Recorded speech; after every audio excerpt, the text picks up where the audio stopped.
മുൻ സീസണിൽ കണ്ടിട്ടുണ്ട്. ഇത് ശരിക്കും ജിൻഡോന്റെ കാര്യത്തിൽ അവിടെ വർക്ക് ആയിട്ടുണ്ടോ? ശരിക്കും അവിടെ ഒരു കൂട്ടം ഉണ്ടാക്കിയ ആള് ജിൻഡോ ചേട്ടനാണ്. അതുകൊണ്ടാ ചോദിച്ചത്. അങ്ങനെ ഒരു മുൻവിധിയോട് കൂടി ആൾ അങ്ങനെ ഒറ്റയ്ക്ക് നിന്ന് ജിൻഡോ ചേട്ടനല്ലേ കൂട്ടം കൂടിയത്?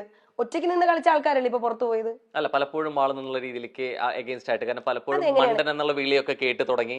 പൊതുവായിട്ട് ആദ്യമേ തന്നെ അവിടുത്തെ ഒരു ഈ ആക്ഷേപവും അല്ലെങ്കിൽ സർക്കാസ്റ്റിക് ആയിട്ട് വിളികളും പരിഹാസങ്ങളും കേട്ട് തുടങ്ങിയ ഒരു വ്യക്തി ഒരു ദിവസം ഒരു ഇൻസിഡന്റ് ഉണ്ടായി. ജാസ്മിൻ കുളിക്കാൻ വേണ്ടി പോകുമ്പോൾ അവള് ഡ്രസ്സ് എല്ലാം പാക്ക് ചെയ്തിട്ട് ടവലിൽ പൊതിഞ്ഞിട്ട് അവള് സെറ്റിയിൽ പുറത്തു കൊണ്ട് വെച്ചു. അപ്പൊ നമ്മളപ്പോൾ കൺഫെഷൻ റൂം അല്ല, നമ്മൾ അവിടെ നിന്ന് ബിഗ് ബോസ് എന്തോ ഒരു കാര്യത്തിന് അവിടെ ഹാളിൽ വന്ന് ഇരിക്കാൻ പറഞ്ഞിട്ട് ജിൻഡോ ചേട്ടൻ ഭയങ്കര ഇഷ്യൂ ആക്കി. നമ്മുടെ വസ്ത്രങ്ങൾ നമ്മളിങ്ങനെ പബ്ലിക്കായിട്ട് കൊണ്ടുവയ്ക്കാമോ എന്നൊക്കെ ചോദിച്ചു ഭയങ്കര ഇഷ്യൂ ആക്കി. ഇതേ ജിൻഡോ ചേട്ടൻ ഉപയോഗിച്ച അണ്ടർവെയർ കൊണ്ടുവന്നിട്ട്, വാഷ് ചെയ്യാത്ത അണ്ടർവെയർ കൊണ്ടുവന്നിട്ട് ഞങ്ങളുടെ ഭക്ഷണം ഉണ്ടാക്കുന്ന കിച്ചൺ വയ്ക്കുവാണ്. അങ്ങനെ ഒരു വ്യക്തിയെ ഞങ്ങളിപ്പോൾ എന്താ വിളിക്കേണ്ടത്? ഞാൻ വിളിച്ചിട്ടില്ല മണ്ടനെന്ന്. ഞാൻ മണ്ടനെന്ന് ടാഗ് ഞാൻ കൊടുത്തിട്ടില്ല. അപ്പോഴും എപ്പിസോഡ് കണ്ട ആൾക്കാർക്കറിയാം ജിൻഡോ ചേട്ടൻ മണ്ടനെന്ന് ഞാൻ ഒരിക്കലും പറയില്ല, അന്നും പറയില്ല, ഇപ്പോഴും പറയില്ല. ആ വീട്ടിലെ ഏറ്റവും ബുദ്ധിമാനായ വ്യക്തി ജിൻഡോ ചേട്ടനായിരുന്നു. കാരണം അദ്ദേഹത്തിന് ഇവിടെ നിന്ന് കയറുന്നതിന് മുമ്പും ബുദ്ധിപരമായി അദ്ദേഹം കുറെ കാര്യങ്ങൾ പ്ലാൻ ചെയ്തിട്ട് പോകാൻ അദ്ദേഹത്തിന് നന്നായി എക്സിക്യൂട്ട് ചെയ്യാൻ പറ്റി. കുറെ കാര്യങ്ങൾ പ്ലാൻ ചെയ്യാൻ പോയി. അതേ കാര്യങ്ങൾ അദ്ദേഹത്തിന് അവിടെ വന്നിട്ടും അത് ആൾക്കാരിലേക്ക് ഇംപ്ലിമെന്റ് ചെയ്യാൻ പറ്റി. അത് ചെയ്യാതെ പോയ ആൾക്കാരാണ് മണ്ടന്മാര്, ഞാനടക്കം. ഞാൻ അങ്ങനെ അദ്ദേഹം ബുദ്ധിമാനാണ്. ജിൻഡോ ചേട്ടൻ മണ്ടനാണെന്ന് ഞാൻ അന്നും പറഞ്ഞിട്ടില്ല, ഇപ്പോഴും പറയില്ല. അതിനകത്ത് ഇതേപോലെ പ്ലാൻ ചെയ്ത് പുറത്തുള്ള PR വർക്കിന്റെ പേരിലാണ് കോൺഫിഡൻസ് കാണിക്കുന്നതെന്ന് പറയുമ്പോഴും ഈ പുറത്ത് ആളുകളുടെ സംസാരത്തില് കൃത്യമായിട്ട് ഈ ഫേവറിസം കാണിക്കുന്നത് ജാസ്മിൻ ആണെന്നാണ് സംസാരം. ശരിക്കും ആ ഫേവറിസം അവിടെ ആർക്കെങ്കിലും കിട്ടുന്നുണ്ടോ? എനിക്കറിയില്ല. ആക്ച്വലി ഞാൻ ഈ പറഞ്ഞല്ലോ, എന്നെ കൊണ്ട് പറ്റുന്ന മാക്സിമം നന്നായിട്ട് നിൽക്കാൻ നോക്കിയൊരു വ്യക്തിയാണ് ഞാൻ. എന്നിട്ടും ഞാൻ പുറത്തായത് എന്ത് കാരണമാണെന്ന് എനിക്ക് അറിയില്ല. അപ്പം എല്ലാരും പറയുന്നു ജനങ്ങൾ വോട്ട് കുറവാണെന്ന്. അപ്പൊ എന്നിട്ടും ജനങ്ങൾ ഇപ്പൊ നമ്മളെ നേരിട്ട് കാണുമ്പോഴും നേരിട്ട് സംസാരിക്കുമ്പോഴും നമ്മൾ ഒരിക്കലും എക്സ്പെക്ട് ചെയ്തില്ല അപ്സര പുറത്തു പോകും. പിന്നെ ആരാണ് എന്നെ തോപ്പിച്ചത്? എനിക്കറിയില്ല, എനിക്കതിൽ വ്യക്തതയില്ല. അപ്പം അതിനെക്കുറിച്ച് എനിക്കൊന്നും പറയാനില്ല. എനിക്കറിയില്ല, ഞാൻ എന്താ പറയണ്ടേ? ഈ ജിൻഡോ ചേട്ടന്റെ പെരുമാറ്റം എന്നുള്ള രീതിയിലേക്ക് പലതും പറഞ്ഞു. അല്ല, ജിൻഡോ ചേട്ടൻ എന്നൊരു വ്യക്തിയെ മാത്രമല്ല ഞാൻ പറയുന്നത്. അവിടെ മെജോറിറ്റി ആൾക്കാരും ചെയ്യുന്ന നെഗറ്റീവ്സ് പോസിറ്റീവാക്കി മാറ്റാനുള്ള ഒരു കഴിവ് എനിക്ക് തോന്നുന്നു PR ടീമിനുണ്ട്. പക്ഷെ പലപ്പോഴും ഇത്രയും മത്സരാർത്ഥികൾ അവിടെ ഉണ്ടായി കഴിഞ്ഞിട്ടും ഈ എടുത്ത് എന്തെങ്കിലും മോശം കാര്യങ്ങൾ പറയുമ്പോൾ കൃത്യമായിട്ട് ജിൻഡോ എന്നൊരു വാക്ക് വരുന്നുണ്ട്. ആ ചെയ്ത പ്രവർത്തികൾ ഒരു രീതിയിൽ ന്യായീകരിക്കല്ല പുറത്തു വന്നത്. പക്ഷെ എവിടേക്കോ മറ്റു സംഭവങ്ങളും അവിടെ നിന്ന് വരുന്നുണ്ട്. ഇപ്പൊ ജാസ്മിന്റെ കാര്യത്തിലാണെന്നുണ്ടെങ്കിലും അല്ലെ മറ്റുള്ളവർ പ്രതികരിക്കുന്ന കാര്യത്തിലാണെന്നുണ്ടെങ്കിലും ഇപ്പോ റോക്കിയുടെ ഫിസിക്കൽ അസോൾട്ട് അങ്ങനെ കുറെ സംഭവങ്ങൾ വരുന്നുണ്ട്. പക്ഷെ എവിടെയും മറ്റൊന്നും പറയുന്നില്ല. എവിടെയോ ജിൻഡോ ആയിരുന്നു ശരിക്കും അവിടെ എതിരാളി അപ്സരയ്ക്ക്. എനിക്ക് അങ്ങനെ അവിടെ ഒരു എതിരാളിയായിട്ട് എനിക്ക് ആരും തോന്നിയിട്ടില്ല, സത്യം പറയാലോ. കാരണം ജിൻഡോ ചേട്ടന്റെ മറുപടി കൊടുക്കുന്ന പോലെ എനിക്ക് മറുപടി കൊടുക്കാൻ പറ്റില്ല. ഞാൻ മറുപടി കൊടുക്കുന്ന പോലെ ജിൻഡോ ചേട്ടനും പറ്റില്ല. ആക്ച്വലി ഞാൻ ഒരിക്കലും അവിടെ ഒരാൾ എൻ്റെ അടുത്ത് ചോദിച്ച ചോദ്യത്തിന് ജിൻഡോ ചേട്ടൻ കൊടുത്ത രീതിയിൽ ഞാൻ അവിടെ മറുപടി ഇതുവരെ കൊടുത്തിട്ടില്ല. എൻ്റെ അടുത്ത് ചോദിക്കുന്ന രീതിയിൽ ഞാൻ സംസാരിക്കുന്ന പോലെയോ അല്ലെങ്കിൽ ഞാൻ പറയുന്ന പോലെ ജിൻഡോ ചേട്ടൻ അവിടെ പറഞ്ഞ് ഞാനും കേട്ടിട്ടില്ല. ടാസ്കിലാണെങ്കിൽ പോലും ജിൻഡോ ചേട്ടൻ ഒരു പോയിന്റ് പോലും നേടാത്ത എത്രയോ ടാസ്കുകളിൽ ഞാൻ വന്നിട്ടുണ്ട്. ജിൻഡോ ചേട്ടനും അത്യാവശ്യം നന്നായി ടാസ്ക് ചെയ്യുന്നുണ്ട്.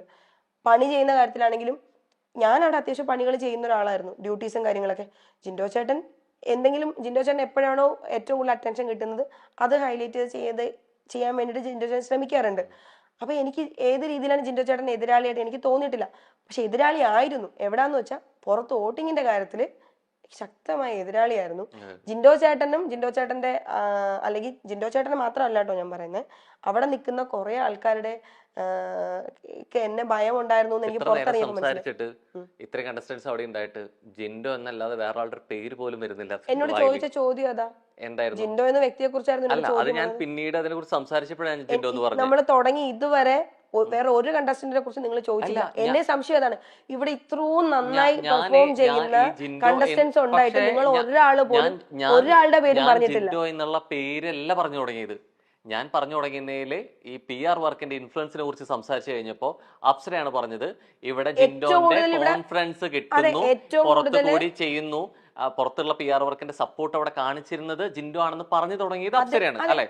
ഞാൻ ആ ആളുടെ പേര് പറഞ്ഞിട്ട് ഒരു കാര്യം ഞാൻ പറഞ്ഞത് അദ്ദേഹമേ അവിടെ പറഞ്ഞിട്ടുള്ളൂ.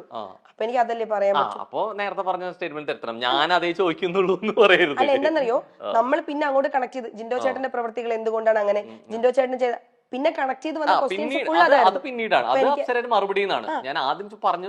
ആദ്യത്തെ ക്വസ്റ്റ്യൻ എനിക്ക് അങ്ങനെ മറുപടി പറയാൻ പറ്റും. കാരണം വോട്ടിങ്ങിന്റെ ബേസിലാണ് എന്ന് പറയുമ്പോൾ വോട്ടിങ്ങിൽ എനിക്ക് തോന്നുന്നു പുറത്തിറങ്ങിയപ്പോ ഏറ്റവും കൂടുതൽ വോട്ടിംഗ് മുമ്പിൽ നിൽക്കുന്ന ആള് ജിൻഡോ ചേട്ടനാണ്. അവിടെ വോട്ടിങ്ങിനെ കുറിച്ച് സംസാരിച്ച ആള് ജിൻഡോ ചേട്ടനാണ്. അപ്പൊ എനിക്ക് ജിൻഡോ ചേട്ടന്റെ പേരെ പറയാൻ പറ്റൂ. ഇപ്പൊ ജിൻഡോ ചേട്ടൻ ഇപ്പം സിജോ ചേട്ടൻ അങ്ങനെ പറഞ്ഞത് സിജോ ചേട്ടൻ മേ ബി ഉണ്ടാവുമായിരിക്കും, എനിക്ക് അറിയില്ല. സിജോ ചേട്ടൻ അവിടെ എന്റെ ചെവിയിൽ ഞാൻ കേട്ടിട്ടില്ല. സായി ചേട്ടൻ ഉണ്ടാവുമായിരിക്കാം, സായി ചേട്ടൻ അങ്ങനെ പബ്ലിക്കായിട്ട് പറഞ്ഞ ഞാൻ കേട്ടിട്ടില്ല. ജാസ്മിൻ ഉണ്ടാവുമായിരിക്കാം, ജാസ്മിൻ അങ്ങനെ പറഞ്ഞ ഞാൻ കേട്ടിട്ടില്ല. നന്ദനയ്ക്ക് ഉണ്ടാവുമായിരിക്കാം, നന്ദന പറയണ ഞാൻ കേട്ടിട്ടില്ല. നോറയ്ക്ക് ഉണ്ടാവുമായിരിക്കാം, നോറ പറഞ്ഞ് ഞാൻ കേട്ടില്ല. ഇത് പറഞ്ഞ വ്യക്തി ജിൻഡോ ചേട്ടൻ ആയതുകൊണ്ടാണ് ഞാൻ അദ്ദേഹത്തിന്റെ ഇപ്പൊ അദ്ദേഹം തല്ലി ഇപ്പൊ ഒരാളെ ഇപ്പൊ ഞാൻ നിങ്ങളെ തല്ലുവാണ്, ഇപ്പൊ ഇവിടെ നിൽക്കുന്ന ബാക്കി ക്രൂ മെമ്പേഴ്സിന്റെ പേര് പറയാൻ പറ്റില്ലല്ലോ, തല്ലി എന്റെ പേരല്ലേ പറയാൻ പറ്റൂ. ജിൻഡോ ചേട്ടനാണ് ആ സ്റ്റേറ്റ്മെന്റ് പറഞ്ഞത്. സോ ജിൻഡോ ചേട്ടന്റെ പേര് അവിടെ വന്ന് നമ്മൾ അവിടെ എങ്ങനെ ഗെയിം കളിക്കുന്നതിന്റെ ഒപ്പം തന്നെ പുറമെ നമുക്ക് എങ്ങനെ എത്രത്തോളം ഈ ഇഷ്ടകരം വരുന്നത് ശരിക്കും ഇൻഫ്ലുവൻസ് ചെയ്യുന്ന കൂടിയാണ്. ഒരു പക്ഷെ നമ്മുടെ പേഴ്സണൽ മാറ്ററുകളാണെന്നുണ്ടെങ്കിലും നമ്മുടെ പാസ്റ്റ് ആണെങ്കിലും ഒക്കെ ഇത് കണക്ട് ചെയ്ത് എടുക്കുന്ന കാര്യങ്ങളാണ്. ഒരു പക്ഷെ അതുകൊണ്ടാണ് എന്റെ ചോദ്യത്തിൽ നേരത്തെ വന്നത്. കാരണം പുറമെ എന്നുള്ള പലരുടെ കമന്റ്സിലും വന്ന കാര്യമായിരുന്നു ആൽബിയുടെ പ്രസ്താവന എന്തുകൊണ്ട് അല്ലെങ്കിൽ ശരിയായോ തെറ്റായോ രണ്ട് രീതിയിലും വ്യാഖ്യാനിച്ചിട്ടുണ്ട്. അതുകൊണ്ട് ആ ചോദ്യം വന്നു. എവിടേക്കോ അപ്സരയുടെ പേഴ്സണൽ ലൈഫിലെ പാസ്റ്റ് അല്ലെങ്കിൽ മുൻ റിലേഷൻഷിപ്പ് എന്നുള്ള രീതിയിലേക്ക് ഇത് കണക്ട് ചെയ്ത് വന്നിട്ടുണ്ടോ ശരിക്കും ഈ ആളുകളുടെ ഇഷ്ടത്തിലും സംസാരത്തിലും? ഇപ്പോൾ ഏറ്റവും ഉദാഹരണം പറയും, ജാസ്മിൻ ഗബ്രിയുടെ വിഷയത്തിൽ ഇത്രത്തോളം വിവാദമായിട്ടുള്ള ഒരു കാര്യം വന്നത് ജാസ്മിൻ കമ്മിറ്റഡ് ആയിരുന്നു എന്നുള്ളതാണ്. അതിൽ ഫാമിലിയുടെ സൈഡിൽ നിന്നുള്ളതും അതായത് എക്സിന്റെ കമ്മിറ്റഡ് ആയിരുന്ന ഒരാളുടെ കാര്യത്തിലും പ്രസ്താവനകൾ വന്നു. അപ്സരയുടെ കാര്യത്തിലും എന്നുള്ള രീതിയിലേക്ക് ഇത്തരം വിവാദങ്ങൾ ഉണ്ടാവുന്നത് ഇതൊക്കെ ശരിക്കും ബിഗ് ബോസിനകത്ത് നിൽക്കുമ്പോൾ ബാധിക്കുന്ന കാര്യങ്ങളാണോ? സത്യസന്ധമായിട്ട് പറഞ്ഞാൽ എനിക്ക് ആ വിഷയത്തിൽ പ്രതികരിക്കാൻ താല്പര്യമില്ല. എന്താണെന്നറിയോ, ഞാൻ ഈ ലോകത്ത് എനിക്ക് ആൾക്കാരുടെ പ്രീതി കിട്ടാനോ അല്ലെങ്കിൽ എനിക്ക് ആൾക്കാരുടെ സപ്പോർട്ട് കിട്ടാനോ വേണ്ടിയിട്ട് ഞാൻ ഒരിക്കലും ഒരു വ്യക്തിയുടെ പേര് ഞാൻ ഒരിക്കലും പരാമർശിച്ചില്ല. കാരണം അദ്ദേഹം വേറൊരു വ്യക്തിയാണ്, അദ്ദേഹത്തിന് ലൈഫുണ്ട്. ഞാൻ കടന്നുപോയ ഒരു ലൈഫിൽ ഞാൻ അനുഭവിച്ച കാര്യങ്ങളെ കുറിച്ച് ഞാൻ പറഞ്ഞിട്ടുണ്ട്. അത് ഞാൻ പറഞ്ഞത് അത് സമൂഹത്തിൽ ഒരുപാട് ആൾക്കാർക്ക് അറിയാം, നിങ്ങൾക്കും അറിയാം. ഒരുപാട് പെൺകുട്ടികൾ അനുഭവിക്കുന്നുണ്ട്, ഒരുപാട് പെൺകുട്ടികൾ അനുഭവിച്ച കാര്യമാണ്. അത് കുറെ ആൾക്കാർക്ക് തുറന്നു പറയാൻ മടിയാണ്. എന്താ കാര്യം എന്നറിയോ, ഞാൻ തുറന്നു പറഞ്ഞപ്പോ എനിക്ക് ഓപ്പോസിറ്റ് കിട്ടിയത് എന്താണ്? ഇവർ സ്ത്രീകളടക്കം എനിക്ക് എതിരാണ് സംസാരിച്ചത്. ഞാൻ വീണ്ടും വീണ്ടും അത് ആവർത്തിക്കപ്പെടുമ്പോഴും എനിക്ക് വീണ്ടും വീണ്ടും സപ്പോർട്ട് കിട്ടുമെന്നുള്ള പ്രതീക്ഷ കൊണ്ടല്ല എനിക്ക് ഓപ്പോസിറ്റ് വന്നപ്പോൾ പോലും ഞാൻ ഒരു സോഷ്യൽ മീഡിയ പോയിരുന്നിട്ടും ഞാൻ എന്നെ ന്യായീകരിച്ച് അതിന് മറുപടി കൊടുക്കാത്ത ഒരാളാണ്. കാരണം എന്ന് വെച്ചാൽ എനിക്ക് വ്യക്തമായ ധാരണയുണ്ട് എനിക്ക് ഒരിക്കലും സപ്പോർട്ട് കിട്ടില്ല നമ്മുടെ സമൂഹത്തിൽ നിന്ന്.